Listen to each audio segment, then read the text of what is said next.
We already knew that Assassin's Creed Shadows would be the start of a new period for the series. Ubisoft calls everything up to Origins Period 1, so basically the period of the more traditional stealth-focused Assassin's Creed games, ending with Syndicate. And fun fact, Assassin's Creed 3 was the greatest commercial success during this period.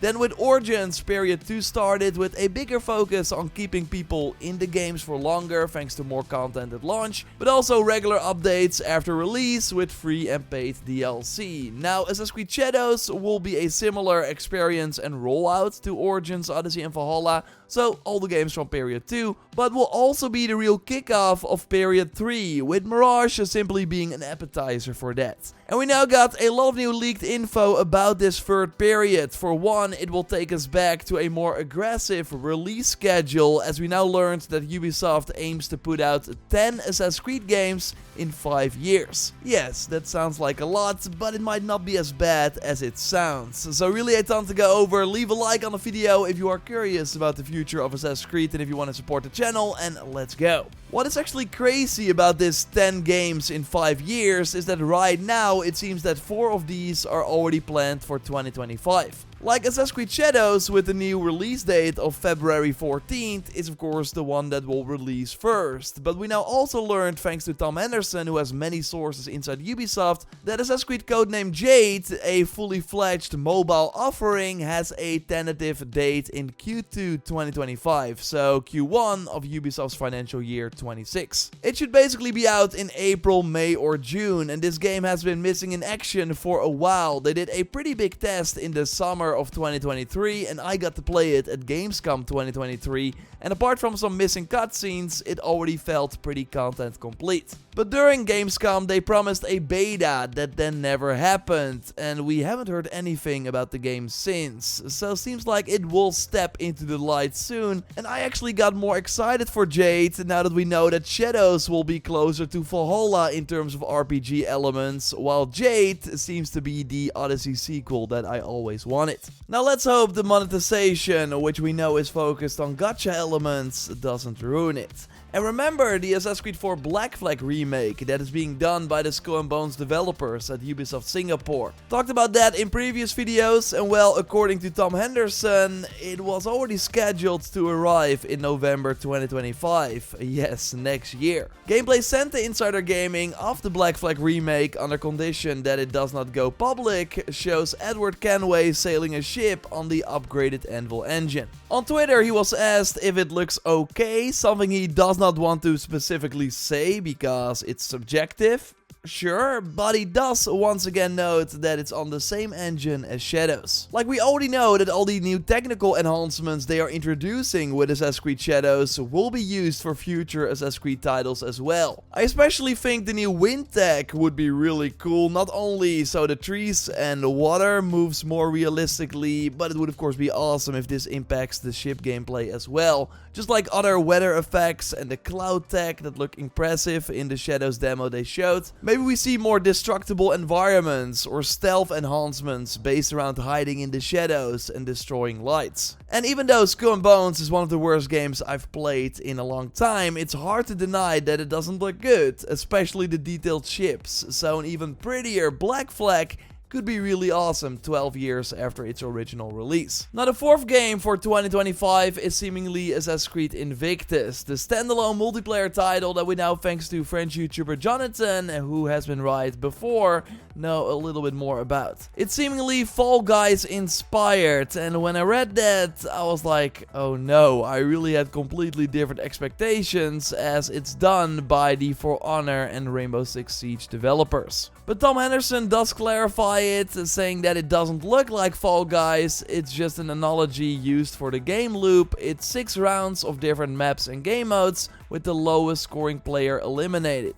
Should launch between Red and Hexe. Still though, the camera should be quite far from the character, making them look small. It will have very arcadey gameplay, and even with a bubble shield like in Smash Brothers.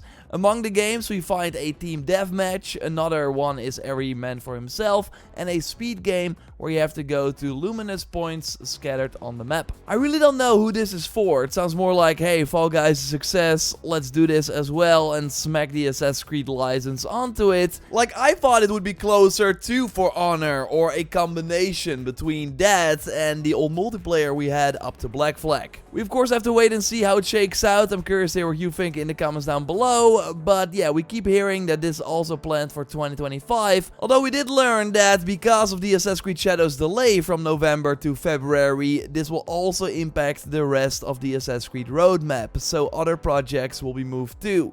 Maybe Jade as another RPG is now too close to Shadows, so they push it a bit later into 2025. Just my speculation, of course. I can also see them push the DLC for Shadows, of course, now that that game is launching 3 months later. But again, I find it hard to believe that this also applies to the Black Flag remake that again is planned for November 2025, or Assassin's Creed Hexe that we should get at the end of 2026. In the almost 20 years that this series exists, Ubisoft almost always had an Assassin's Creed game at the end of the year. Like that Shadows is now delayed. It's something they of course don't want to repeat in the future because yeah, you are missing out on a ton of Christmas and holiday sales. So unless something is really wrong with either the Black Flag remake or Hexe, Ubisoft will do everything to get them out at the end of the year. So yes, Assassin's Creed Shadows, Jade, the Black Flag remake, Invictus, Hexe, that leaves us with 5 other Assassin's Creed games for the next 5 years. Ubisoft already confirmed that multiple Assassin's Creed remakes are coming, with insiders hinting at AC1 as well. Like I said, the series is almost 20 years old, which would be in 2027, so the perfect time to launch the AC1 remake for a big nostalgia boost. And I also expect more from that compared to the Black Flag remake. Like, I really hope they improve a lot of the gameplay elements for the AC1 remake as well, so that's likely why it would need more time too. Tom Anderson notes that the aim is to have a mainline game every 2 years and then a smaller experience in between, so in year 2. So Shadows, AC4 Black Flag, Hexe, mainline title 2026. Again, I think AC1 remake at the end of 2027. So that means that we need another big game at the end of 2028. And I would not be surprised if Bordeaux, the team that did Mirage, is responsible for that. Great find by the Assassin's Creed News on Twitter. Jean-Luc Salah, the art director on Mirage, teases that they are working on new worlds when quoting a job opening for a world director at the Bordeaux studio. Like, I first thought maybe they are doing the remake, which would be a pretty logical step after Mirage in a similar setting, but no, it seems, and I hope,